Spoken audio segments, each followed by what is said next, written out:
জমি নিয়ে দ্বন্দ্ব করতে গিয়া ভাই ভাইয়ের চেহারা দেখে না, ভাই ভাইয়ের হাতে খুন হয়। কথা বলেন ঠিক কিনা?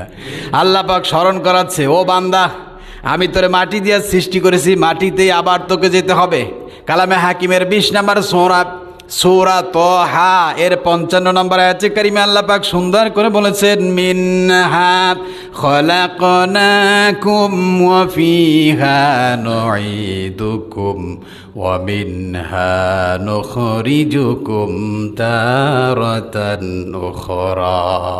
ও বান্দা, মিনহা খলাকনাকুম, আমি তোমাকে আল্লাহ মাটি দিয়ে সৃষ্টি করেছি, মাটি দিয়ে বানাইছি। অফিহা নুঈদুকুম, আমি আল্লাহ তোমাকে এই মাটির ভিতরে আবার রেখে দেব।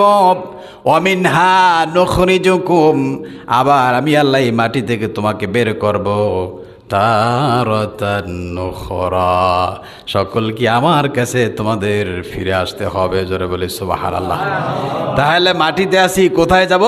মাটির নিচে চলে যাব, আবার মাটি থেকে উঠতে হবে। সুতরাং মাটি নিয়ে কোনো দ্বন্দ্ব নাই। কথা বলেন ঠিক কিনা?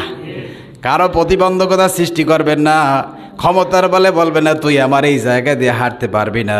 এরকম মানুষ আছে না নাই? আসেনি? আহারে বেকুব, কত বড় নাফরমান। পৃথিবীতে আপনি রাজা বাদশাহ যিনি আছেন, তিনিও এমন কথা বলতে পারবেন না। কথা বলেন ঠিক কিনা? সীতাকুণ্ড বাজারে যাইতে গিয়ে সব কি তোমার জমি নাকি, তোমার বাপের জমি নাকি? সব জমিন কার?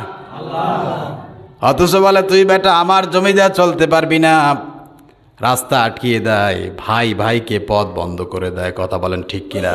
এর চাইতে বড় জালিম আকাশের নিচে জমিনের উপর হতে পারে না। ও আমার ভাই, যে হোক মানুষ, পৃথিবী আল্লাহ সৃষ্টি করেছেন মানুষের জন্য। কার জন্য? মানুষ কখনো পথ আটকিয়ে দেওয়া যাবে না, বরঞ্চ তাকে যাওয়ার জন্য সহজ করে দিতে হবে, তার সাথে সুন্দর আচরণ করতে হবে। আজকে যেই ক্ষমতার বল দেখাও, এই মাটিটুকুনো তোমার নসিবে নাও হতে